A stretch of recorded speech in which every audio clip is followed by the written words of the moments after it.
Gentlemen, thank you. Congratulations. Morning. Thank you. Let's talk, Randall. Why buy Time Warner? It seems to us like a very natural extension of what we do. We're in an environment where our customers are demanding more and more video, more and more entertainment content, not only on the TV but on the mobile device. And we have a really large customer base in mobility, and the ability to take really premium quality content to our customers in the mobile environment is huge for us. It's huge for our customers. And as we made the scan and looked for premium content to bring to our customers, this is the premium content we think on the planet right now. And so the ability to do something special like this with Time Warner is a very natural extension for us. Why sell now, Jeff?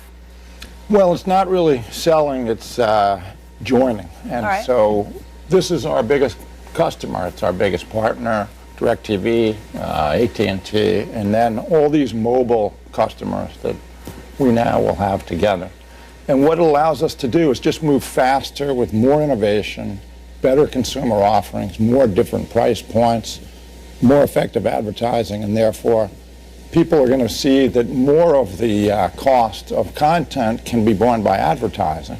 And the experience of watching television can be better. So what changes for the consumer, for somebody watching us right now, Randall, what changes for them with these two companies together? Oh, I think you're going to see the pace of innovation in terms of delivering meaningful premium content to the customer on mobile devices. That pace of innovation is what's going to change. And we all are trying to innovate in this way. And our experience is when you're trying to do meaningful innovation and bring new product and capability to market, doing it in arm's length contracts is always really, really hard. And so you put these two companies together, and now the two companies are working together to change how the customer experiences entertainment, how the customer experiences CNN. Literally, that's what we think will change. The customer's demanding not only the entertainment, not only the content, but the ability to integrate social, doing clipping and posting and social interaction with their content. So these are the kind of things we really want to move fast. Talk to me more about how you see the future audience consuming this stuff. You know, you've got this young millennial who, in many cases, they don't want to ever have a cable package, right? They're viewing this content differently. How does this deal see that or feed that? So the millennials, and in fact, our customer base in general, is not consuming less content.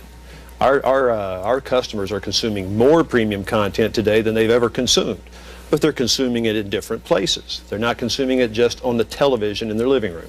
They're consuming it now on their tablet. They're consuming it on the mobile device, on the go, and they're consuming it everywhere. And it's really stark if you look at the amount of volumes, how they're increasing traffic going to these mobile devices that's video driven. And so we see that continuing, but we see that if we can actually innovate and curate the content differently and bring to the customer differently, we actually think this doesn't slow down, this accelerates.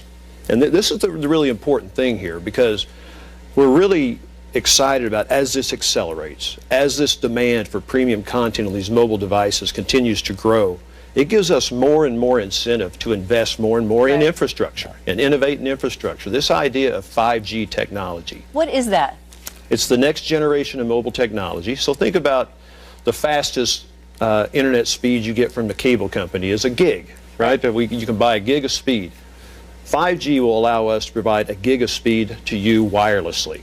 And as we innovate this kind of content, having a 1 gig wireless network so our customers now can stream any kind of content, any kind of video, anywhere, ultimately, we think we'll be competing head-to-head with the cable companies with a wireless offer. We can hit those kind of price points, combine it with this kind of content. We think this is exciting. You know, we're talking about that cable-free customer, or the customer who wants to be cable-free. And Time Warner, you and I have talked about some of the things that Time Warner has already been doing to sort of see this. Filmstruck, for example. You know, talk to me a little bit about how this deal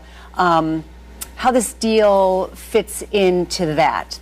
Well, we've had a progression for years. We wanted to have more video on demand. That was launched at HBO about 15 years ago. And then progressively, as we've seen broadband delivery give us more VOD service. Think of Netflix, think of Hulu, think of Amazon.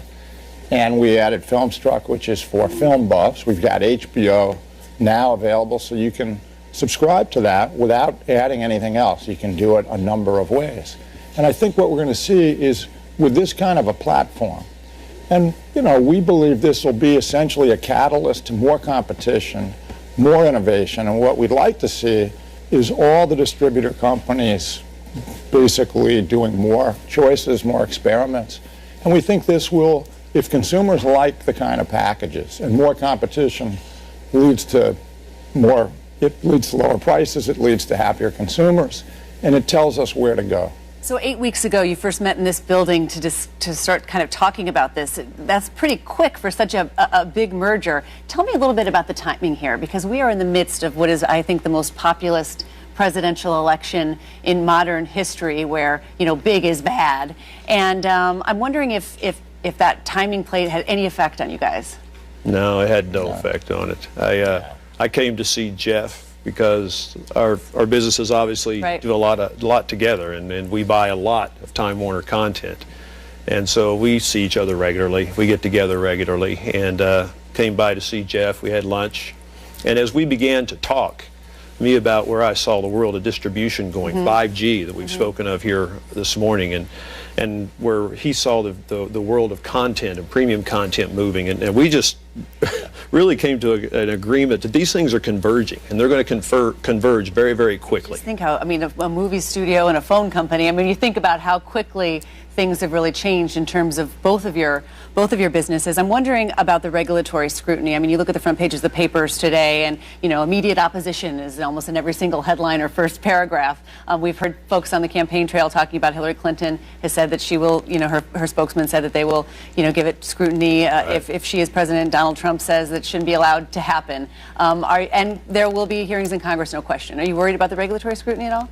Well, obviously, we're very attentive to it. We've announced a lot of big deals, and this is not too much different than what we've seen in the past. This deal is unique, though, from any deal that we've ever done of any size. And in fact, it's unique in this regard. This is a true vertical integration of two companies. Explain what that means. It means it's not as if two companies do the same thing already. Yeah. So think about AT&T when we tried to buy T-Mobile. That was a horizontal integration. That was a concern that the government had, is that a competitor was viewed to be taken out of the market. This transaction is not horizontal. We don't compete. In fact, it's vertical. Jeff is a supplier to AT&T. His content is part of our package we buy. Vertical integrations have a very standard review in the regulatory process, and there's not a competitor being taken out. And in fact, you're hard-pressed to find in either one of our industries a time when a vertical integration was shot down by regulators. Generally, what happens is where the regulators have concerns with a merger like this, they'll put conditions on it and impose conditions to help remedy the concerns that they may have. And you're ready for that? Yeah, we're ready for a review. We expect it to be a vigorous review. Like you said, we're sure that we'll get a chance to visit with Congress and tell our story there. But we feel like the information and the data will drive this, and the law will drive this. This has been compared. Some have been raising the Comcast-NBC merger and saying, you know, that there was some, you know, it's been sued for failing to keep some promises that it had made under that deal. Does that hurt you? Does some of the armchair quarterbacking after that deal, does it hurt you here at all? No, I mean, look, when the regulators looked at Comcast-NBCU, the biggest concerns at that time, there were two of them, right? Net neutrality, needed to ensure that they protected net neutrality, and over-the-top video. And I think if you look at this transaction 6 years after that, the net neutrality debate, I think it's over. I think the case was settled by the circuit court, and I think net neutrality is behind us. Over the top, I think Netflix is somehow going to make it. I think they're going to pull through. I think they're going to make it, right? Let me ask you about CNN and its independence here, because CNN is just one of the many, many name brands that are in the Time Warner stable. But you have said that AT&T will not be reaching into how CNN does its business or tells its stories. I watch how Jeff manages this business today, and I think it's a model for how we want to manage it in the future. And look, I think of a brand like CNN, and the key variable of your brand is your independence. And when people watch CNN, are they getting an independent assessment and reporting of the news? The last thing we want to do as AT&T is in any way taint that in the slightest bit. And you're sure they understand the separation of all that? You know, you've been at CNN for many years, and it's been owned by Time Warner. Has it been interfered with? I think no. No. And why? There are two things. People watch news channels if they trust them to be independent, honest, and objective. That's always the challenge. And when you're looking for the best journalists in the world, you would only work at a news channel that lived up to that standard. What changes for the Time Warner brand? You stay on for how long? Well, at least a few years after the close. We'll all do it as long as we're useful for the new company. This is great. It's the first time I've heard him say a few years. This is a really big moment. And you have the tape. You can always re-roll the tape. Well, we've got a year to get to the close, and then we need some period of time. But we have some tremendous executives in both of our companies. And you think that are going to be, we're always trying to build the next generation. Trying to build the next generation. So you keep Time Warner sort of operating those brands as they are now with the leadership they have now? Yes. Absolutely. And move forward. At what point, they operate as two sort of separate companies, AT&T and Time Warner? Yeah, I mean, you should think of Time Warner becoming a wholly owned subsidiary of AT&T.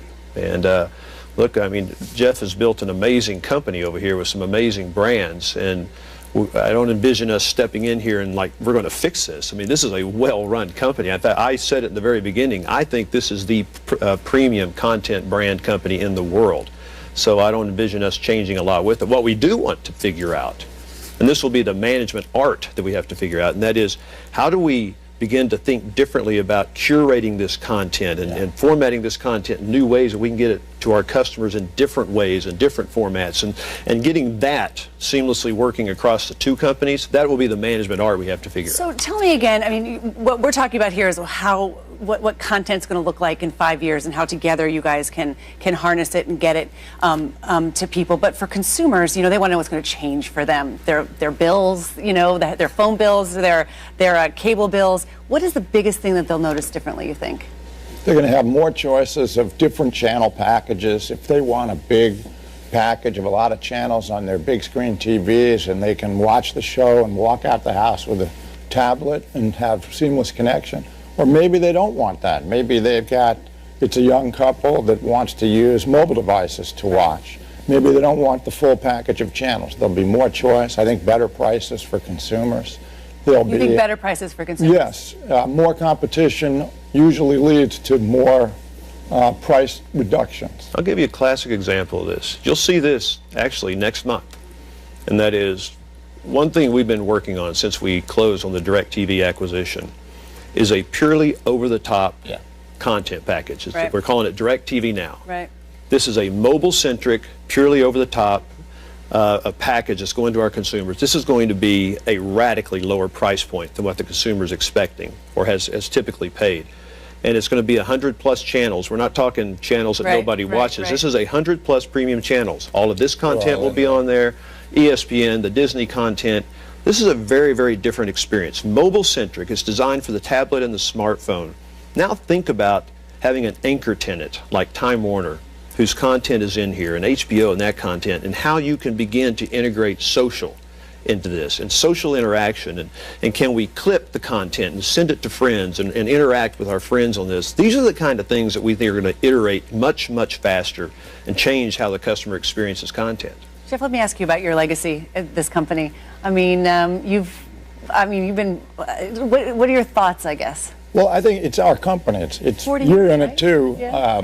Look, this company invented the magazine. It invented satellite delivered, non-ad supported TV at HBO. It invented 24-hour news at CNN. And so we're very proud of the mission of informing people